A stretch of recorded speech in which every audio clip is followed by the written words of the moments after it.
അധ്യക്ഷരെ, സദസ്യരെ, Malappuram west ജില്ലാ സാഹിത്യോത്സവിന്റെ പ്രൗഢഗംഭീരമായ വേദിയിൽ ലഹരിയെ തുരത്താം എന്ന കാലിക പ്രസക്തമായ വിഷയം ആസ്പദമാക്കി നിങ്ങളെ അഭിസംബോധനം ചെയ്യാൻ തൗഫീഖ് ചെയ്ത ജഗനിയന്താവിനെ ഞാൻ സ്തുതിക്കുന്നു.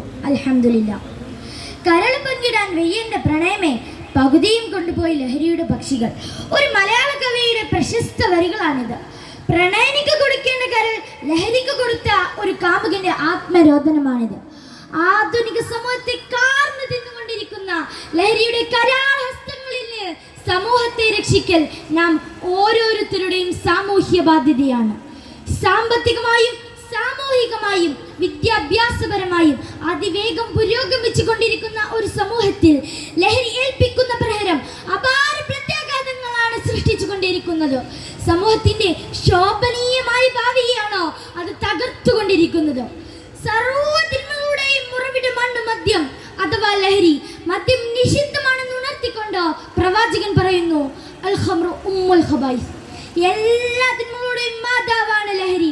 ലഹരിയുടെ അതിഭീകരമായ വ്യാപനത്തിന് കാരണം എന്താണെന്ന് പരിശോധിക്കേണ്ടതുണ്ടോ? പ്രഭാഷണങ്ങൾ നടത്തിയത് കൊണ്ടോ, ഫ്ലക്സുകൾ നിരത്തിയത് കൊണ്ടോ, മെഴുകുതിരി തെളിയിച്ചത് കൊണ്ടോ, സൂംബ ഡാൻസ് ചെയ്തത് കൊണ്ടോ, നൃത്തം ചവിട്ടിയത് കൊണ്ടോ ലഹരിയെ തുരത്താമെന്ന് ആരെങ്കിലും കരുതുന്നുണ്ടോ? ഒരു ഭാഗത്തോ അമിതമായ സ്വാതന്ത്ര്യത്തെ സംസാരിക്കുകയും ലിബറൽ അരാജകനങ്ങളെ കൂട്ടുപിടിക്കുകയും സമൂഹത്തിന് നേർവഴി നടത്തുന്ന മതധാർമ്മിക മൂല്യങ്ങളെ തച്ചു തകർക്കുകയും അതിൻ്റെ അവസാന കല്ല് മാറ്റുന്നത് വരെ അതിനോട് സമരം ചെയ്യുകയും അത് ആധുനിക സമൂഹത്തിന് ഭീഷണിയാണെന്ന് തെറ്റിദ്ധരിപ്പിക്കുകയും ചെയ്തുകൊണ്ടോ മതധാർമ്മിക മൂല്യങ്ങളെ ഇല്ലാതാക്കി കളഞ്ഞോ അനിയന്ത്രിതമായ വ്യക്തി സ്വാതന്ത്ര്യത്തിലേക്കും അനാർക്കിസത്തിലേക്കും ജനങ്ങളെ വഴി നടത്തിയിട്ട് വ്യക്തി സ്വാതന്ത്ര്യമാണ് നിങ്ങൾക്ക് എന്തുമാകുമെന്ന് ബോധ്യപ്പെടുത്തിയ ശേഷം ഗ്രാമാന്തരങ്ങളിലും നഗരാന്തരങ്ങളിലും ബാറുകൾ അനുവദിച്ചോ ലഹരിയുടെ ലഭ്യത ഉറപ്പുവരുത്തിയിട്ടോ നിങ്ങൾ ലഹരി ഉപയോഗിക്കരുതോ, വിമുക്തി, മദ്യവർജനം എന്നൊക്കെ പറയുന്നതിൽ എന്തർത്ഥമാണുള്ളത്? മാറി മാറി വരുന്ന സർക്കാരുകൾ മദ്യത്തെ പ്രോത്സാഹിപ്പിക്കുന്നു. സർക്കാരിന്റെ സാമ്പത്തിക സ്രോതസ്സായി മദ്യത്തെ കാണുന്നു.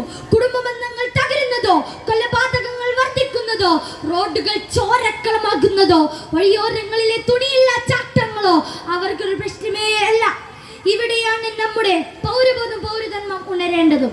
സർക്കാരുകളും രാഷ്ട്രീയ പ്രസ്ഥാനങ്ങളും ആത്മാർത്ഥമായി പ്രവർത്തിക്കാൻ തയ്യാറായാൽ ഒരു പരിധിവരെ ലഹരിയെ തുരത്താം, പടിക്ക് പുറത്താക്കാം. ഖുർആനിന്റെ പ്രസക്തമായ ഒരു ചോദ്യമുണ്ടോ? ഇന്നമാ യുരീദു ശൈത്വാനു അൻ യൂഖിയ ബൈനകുമുൽ അദാവത വൽ ബഗ്ളാഅ ഫിൽ ഖംരി വൽ മൈസിർ വയസുദ്ദകും അൻ ദിക്രില്ലാഹി വഅനിസ് സ്വലാത്ത് ഫഹൽ അൻതും മുൻതഹൂൻ. മദ്യത്തിലൂടെയും ചൂതാട്ടത്തിലൂടെയും നിങ്ങൾക്കിടയിൽ വെറുപ്പും വിദ്വേഷവും വളർത്താനും അള്ളാഹുവിനെ ഓർക്കുന്നതിൽ നിന്നും നമസ്കാരത്തിൽ നിന്നും നിങ്ങളെ തടയാനുമാണ് പിശാച് ഉദ്ദേശിക്കുന്നത്. എന്നാൽ നിങ്ങൾ അതിൽ നിന്ന് വിരമിക്കാൻ ഒരുക്കമാണോ? ഖുർആനിന്റെ പ്രസക്തമായ ഒരൊറ്റ ചോദ്യത്തിലൂടെ കഥയിലും കവിതയിലും മദ്യത്തെ കാമുകിക്ക് തുല്യമായി വർണ്ണിച്ചു കൊണ്ടിരുന്ന മദ്യക്കൊതിയന്മാരായ 6-ാം നൂറ്റാണ്ടിലെ അറേബ്യൻ ജനസമൂഹത്തെ പ്രവാചകൻ മദ്യത്തിന്റെ വിരോധികളാക്കി മാറ്റി. മദ്യത്തിന്റെ ചഷകങ്ങളെ തച്ചുടച്ച് അവർ മദീനയുടെ തെരുവീതിയിലൂടെ മദ്യത്തിനെ പുഴയൊഴുക്കിയെന്നോ ചരിത്രം രേഖപ്പെടുത്തുന്നു.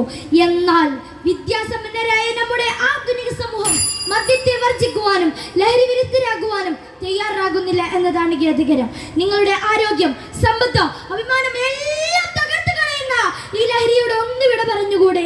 നിങ്ങളുടെ മാതാപിതാക്കളുടെ, മക്കളുടെ, ഭാര്യമാരുടെ കണ്ണുനീരിന്, ദുഃഖഭാരത്തിന് ഒരന്ത്യം കുറിച്ചുകൂടെ? ഒരു പുത്തൻ പുലരിക്ക് തുടക്കം കുറിച്ചുകൂടെ? നല്ലൊരു ഭാവി, ആരോഗ്യമുള്ള ശരീരം, ശാന്തമായ മനസ്സോ, സമാധാനമുള്ള കുടുംബം അത് നിങ്ങൾ ആഗ്രഹിക്കുന്നില്ലേ? എങ്കിൽ നാം ലഹരിയെ തുരത്തണം. അതിനോട് സന്ധിയില്ലാ സമരം പ്രഖ്യാപിക്കണമെന്ന് സ്നേഹത്തിന്റെ വിനയത്തിന്റെ ഭാഷയിൽ അഭ്യർത്ഥിച്ചുകൊണ്ട് ഞാൻ എൻ്റെ കൊച്ചു പ്രഭാഷണം ഉപസംഹരിക്കുന്നു.